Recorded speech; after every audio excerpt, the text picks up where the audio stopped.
All right, so here's a quick video for you and also for me, so I don't forget how I did this, to take off a hub from an old F600 Ford truck. It's got a Rockwell axle in it. This is a 1966 Ford, and I've been used to dealing with you know, smaller trucks and never had to do this before. So here's what all I had to buy.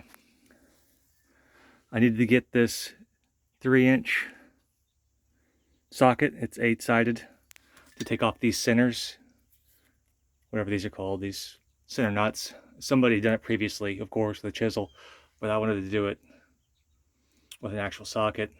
Plus, I tried it at first and it was a headache, so I just went ahead and bought this. It was expensive. It was like 50 bucks. But before I got to this part here, I had to get the wheels off. That was a job in itself. It takes a 1.5-inch lug nut, which is fine. I already had one of these sockets. But on my impact, which is a 750 foot-pound torque impact, it would not even budge the lug nuts. So I went and bought another socket, welded it on this 6-foot piece of pipe, and used that as a breaker bar. That's how I got the lug nuts off. But then after that, I didn't realize it. Here's the lug studs. They go on here. So you get the lug nuts off, and then you get the first tire off. The second tire is put on here, wheels put on here, and these are put on top of it to hold them on. So you've got layers. So I was in this position here with this on, and my other tire was here, wheel was here. And it took me a second to figure out what was going on, because I kept trying to pull the second wheel off and it wouldn't come, because I'm not used to this. So then I had to go out and buy a square, what size is this? I think it's 13/16 square socket, because of course I didn't have a square socket in my socket set.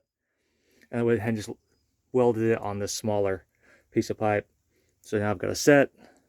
I don't really think I needed to have it on here. I just went ahead and did it. So then I got both, at that point I had both my wheels off, had went out and bought 2 new sockets there. Then I had to take off take the floating axle out.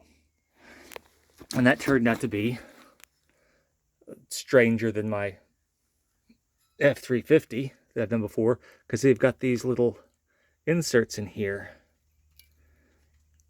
So the inserts were bogging down on these threads. So this was on here, you know, with these threads here. I took the nuts off, but these inserts right here was causing it so I couldn't actually pull this out.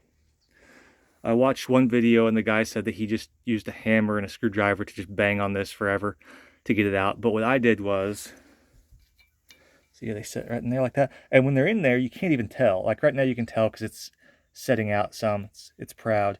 But once you've got the nut on there and pushing in, you can't even tell these are inserts.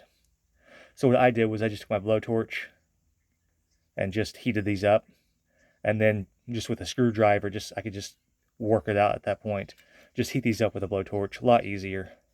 Just a regular old propane blowtorch will work. And then it's just short work. Once I figured out what was hanging this up, then I could easily get these out.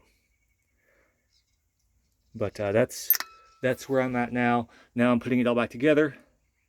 Remember, this is lubricated with the axle gear fluid, so you don't have to actually put grease in the bearings.